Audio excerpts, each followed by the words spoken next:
দাদি কি বাড়িতে আছে? আসসালামু আলাইকুম। কি করতেছেন? পাক করতেছেন। এই দাদিকে আপনারা চিনতে পারতেছেন কিনা? উনি এমন একটা ঘরে থাকেন যে এই ঘরে না আছে বিদ্যুৎ, রাতে যে ঘুমাবে সেই ঘুমানোর জায়গাটুকুও নেই, না আছে ঘরের চারদিকে বেড়া, মানে একদম জরাজীর্ণ একটা ঘর। সেই ঘরে এই দাদি থাকেন, একা একা থাকেন, তাই না দাদি? হ্যাঁ, কোনোভাবে দিনকাল যাচ্ছে পার হয়ে আর কি। হ্যাঁ।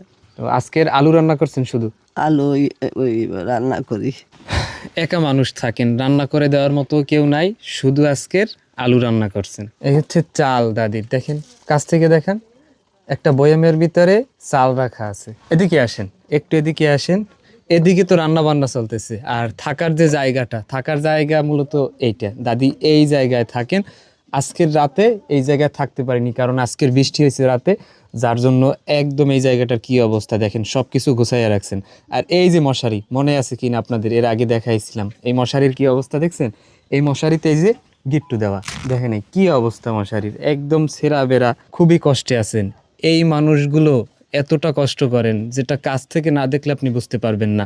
এই ভিডিওগুলো আপনারা কেন শেয়ার করেন না আমি বুঝি না। আপনারা নটির নাচ গান, টিকটকারদের ভিডিও, এইগুলো একদম দেদারসে শেয়ার করতেছেন, কোনো সমস্যা নাই, কিন্তু এই ভিডিওগুলো শেয়ার করতে আসলে সমস্যাটা কি? একটা লাইক দিতে সমস্যা কি? দরকার নাই। এই ভিডিওগুলো আপনাদের লাইক করারও দরকার নাই, শেয়ার করারও দরকার নাই, কারণ আপনি যদি লাইক করেন, শেয়ার করেন, এই মানুষটার তো উপকার হবে। কি দরকার আছে? আজকালকার মানুষ তো ফাওকার উপকার করতে চায় না, তাই না? আমরা তো ভাই চেষ্টা করতেছি। আপনারা যদি ভিডিওগুলো না দেখেন, কি করার? কিছুই করার নাই। 3টা ভিডিও করছি আজকের ভিডিওটা নিয়ে, এখন পর্যন্ত একটা মানুষ আসলে আগাই আসে নাই এই দাদির জন্য কিছু একটা করে দিবে, একটা ঘরের ব্যবস্থা করে দিবে, এরকমের একটা মানুষ কিন্তু এখনো খুঁজে পাইনি। কিন্তু আলহামদুলিল্লাহ, এরপরও কৃতজ্ঞতা এবং ধন্যবাদ জানাই লন্ডন প্রবাসী এক শুভাকাঙ্ক্ষী আপুকে, বাংলাদেশের শরীয়তপুর জেলাতে ওনার বাড়ি। আপুর পক্ষ থেকে দাদিকে আমরা একটা বাজার দিয়েছিলাম, আলহামদুলিল্লাহ। আজকের আমরা ওই আপুর পক্ষ থেকে আলহামদুলিল্লাহ একটা মশারি আর একটা পরনের কাপড় নিয়ে আসছি আমরা দাদির জন্য, লন্ডন প্রবাসী সেই আপুর পক্ষ থেকে আলহামদুলিল্লাহ। দাদি, উপহার আছে আজকের, উপহারটা আমি দেই আগে। দেখেন এই ভিতরে কি আছে একটু দেখেন। মশারি, হ্যাঁ, বড় সাইজের যে মশারি, না ম্যাজিক মশারি যেটা, ওইটাই কিন্তু আমরা নিয়ে আসছি। 6 ফিট বাই 7 ফিট, এই যে লেখাই আছে। হ্যাঁ, আর একটা কাপড় আনছি আপনার জন্য, দেখেন কাপড়টা পছন্দ হয়েছে কিনা। আমরা পছন্দ করে আনছি তো, দেখেন ভিতরে তো টাকাও আছে। হ্যাঁ, কার টাকা? দেখেন কত টাকা, দেখেন কত টাকা, দেখেন 2000 টাকা। আর কাপড় পছন্দ হয়েছে, দেখেন তো।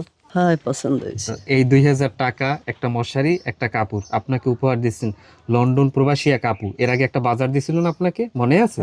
ওই আপুই আপনার এই যে কষ্ট দুর্দশা দেখে এরপরে আবার এই টাকা প্লাস এই উপহারটা দিচ্ছেন। আপুর জন্য দোয়া করেন। আপুর বাবা তো অনেকদিন আগে মারা গেছেন, ওনার জন্য একটু দোয়া করেন। হ্যাঁ, সকলের জন্য দোয়া করিস। খুশি হয়েছেন আপনি? হ্যাঁ, খুশি। তো দর্শক বন্ধুরা, ধন্যবাদ জানাই লন্ডন প্রবাসী সেই শুভাকাঙ্ক্ষীকে, যার অর্থায়নে আলহামদুলিল্লাহ আমরা আজকের আবার এই দাদির জন্য নগদ 2000 টাকা, একটা শাড়ি এবং একটা মশারির ব্যবস্থা করতে পারছি। তো এই ঘরে কত বছর আছেন? 15 বছরের মনে কম না। আজকের এক যুগেরও বেশি এই ঘরে আছেন, একটা ঘরের ব্যবস্থা কেউ করে নাই। না, কি কষ্টের কথা দেখেন, চিন্তা করেন বিষয়টা। আল্লাহ, দাদি এই ভিডিওটাতে যদি মাত্র 1 মিলিয়ন ভিউজ হয়, তাহলে ইনশাল্লাহ আশা রাখি একটা মানুষ এগিয়ে আসবে, আপনাকে একটা ঘর করে দিবে। দোয়া করবেন এই ভিডিওটা যেন মানুষ বেশি বেশি করে দেখে। আসলে ভিডিওগুলো যদি মানুষ না দেখে, আমরা কিছুই করতে পারবো না, বুঝতে পারছেন? আপনারা একটু এই দাদির ভিডিওটা বেশি বেশি করে শেয়ার করে দিন, দেখেন কি কষ্টে আছেন। আপনারাই শেয়ার করবেন, আমি কি করব? এই মানুষগুলোর ভিডিও শেয়ার করবেন না, কোন ভিডিও শেয়ার করবেন? দেখেন আজকের আলু রান্না করছে, শুধু আলু রান্না করে আজকের খাবেন। কি কষ্টে আছেন। ঘরটা যদি আমি একটু দেখাই, দেখেন তো, এই যে ঘরটা, এই ঘরটায় মানুষ থাকতে পারে? এই ঘরটার কি অবস্থা দেখছেন? সামনের দিক, পিছনের দিক, চারোদিকে এক অবস্থা। এই ঘরটা ইমিডিয়েট করা দরকার। খুঁটিগুলো এই যে ভেঙে পড়তেছে, হ্যাঁ, খুঁটিগুলো ভেঙে পড়তেছে। সামনে বর্ষা সিজন, টিনের চালা দেখেন নষ্ট হয়ে গেছে। এই যে এখান থেকে আজকে রাতে পানি পড়ছে, তাই না দাদি? রাতে কিভাবে ঘুমাইছেন আজকে? ওই বইটা লাগে বসেছিলেন রাতে? আমাদের গ্রামে এটাকে ল্যাম্প বলে। রাতে এই ঘরে এই দাদি এই ল্যাম্প জ্বালিয়ে থাকেন, বিদ্যুৎও নাই এই ঘরে। কি কষ্টে আছেন এখন, বিষয়টা একটু উপলব্ধি করার চেষ্টা করেন। আর ঘরটার কি অবস্থা এর আগে আমরা দেখাইছি, কিন্তু এখনো এই দাদির জন্য একটা ঘরের ব্যবস্থা করতে পারিনি। যদি মনে করেন ভিডিওগুলো শেয়ার করা দরকার, তাহলে শেয়ার করেন, না হলে দরকার নাই শেয়ার করার, আর অনুরোধ করবো না। এতক্ষণ যারা ভিডিওটা দেখলেন সবাইকে অসংখ্য ধন্যবাদ। ভালো থাকবেন সবাই। আসসালামু আলাইকুম, আল্লাহ হাফেজ।